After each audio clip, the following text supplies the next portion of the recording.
Yeah, but for me, the issue now is not that. It's whether you want to destroy Susan Lee as the price of getting back together. That's what it really comes down to. So I don't think these talks are going anywhere at the moment. One Nation has just picked up Corey Bernardi. Good move? Well, look, One Nation at the moment seems more focused on personnel than policy. Corey's a good mate of mine.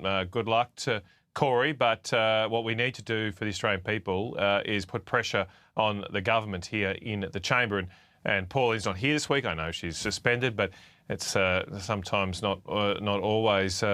She's not here always. So I'm doing my job here, and tomorrow, we might talk about it later, but tomorrow I'll be moving to set up an inquiry into the government's massive cost budget blowouts, which have caused interest rates to go up this week. Later this week, I'll be introducing a bill to end the ridiculous ban on nuclear energy. So those are the things I'm focusing on doing my job. I don't think getting new people or working out who's going to attract more voters is really what the Australian people want. So I'm going to focus on acting, but taking action here in Canberra, in the Senate, to make people's lives better. Well, I think you say they shouldn't be talking just personalities. I tell you what, they'd give their kingdom to attract you to One Nation. I know you've ruled it out, but gee, that would be a game changer. But to the interest rate rise today, Matt Canavan, you touched on it. I just played at the top of the show. The Treasurer still blaming the coalition after nearly 4 years of Labor in power. How much of the inflation rate rise, and now the interest rate rise to fight it, how much of that is your fault? Well, what we've seen the last year, Andrew, is the biggest budget blowout in our nation's history. So this inflation spike right now is right at the feet of the Labor Party's Treasurer, because it has come on the back of the biggest budget blowout in our nation's history. Now, look, I have said that I think we spend too much money in COVID. I said that at the time, but that's many, many years ago now.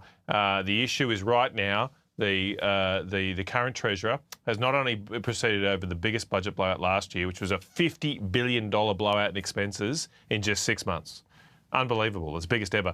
The year before that, he had the record. He'd blown the record out before that at $35 billion.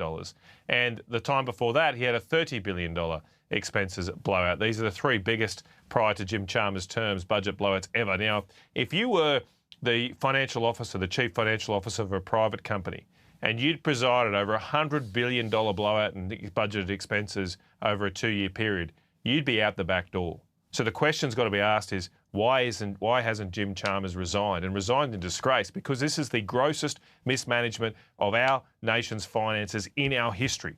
A $100 billion blowout in just 2 years. And he's got no decent explanation for it whatsoever.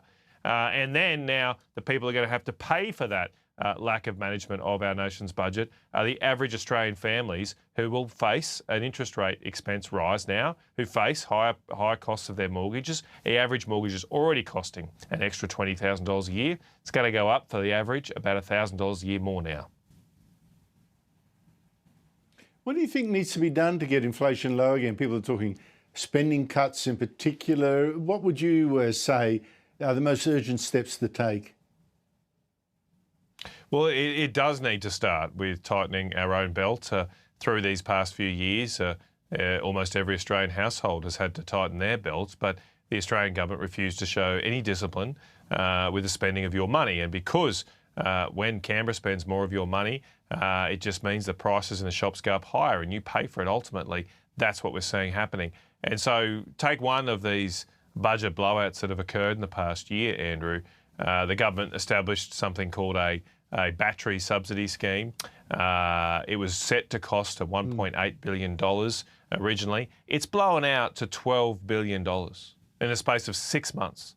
A $10 billion blowout. I mean, you've never seen anything like this before. So that should be scrapped, because we can't afford to have this upper class welfare that this government is presiding over. That scheme, that battery scheme, is only accessible if you buy a battery and you get a third of the price back. So that you're still out of pocket roughly about $10,000 to get your battery. So it's a very, very good deal for the rich among us, for the upper class among us. But the rest of us have to pay for that. through, as I say, higher prices in the shops thanks to the inflation it causes, higher interest rates now for those that are in debt to simply live in their own home.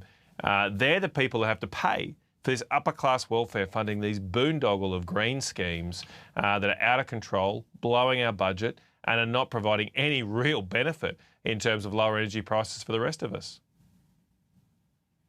Yeah, yep. Any of these batteries that, I don't know, Malcolm Turnbull might have in his great mansion, you and I have had to pay for them, and so have all the viewers through the subsidies the government's offering. And by the way, Matt, they do not create extra electricity. They store it very expensively from wind and solar, which we also very expensively subsidise. It's such a boondoggle.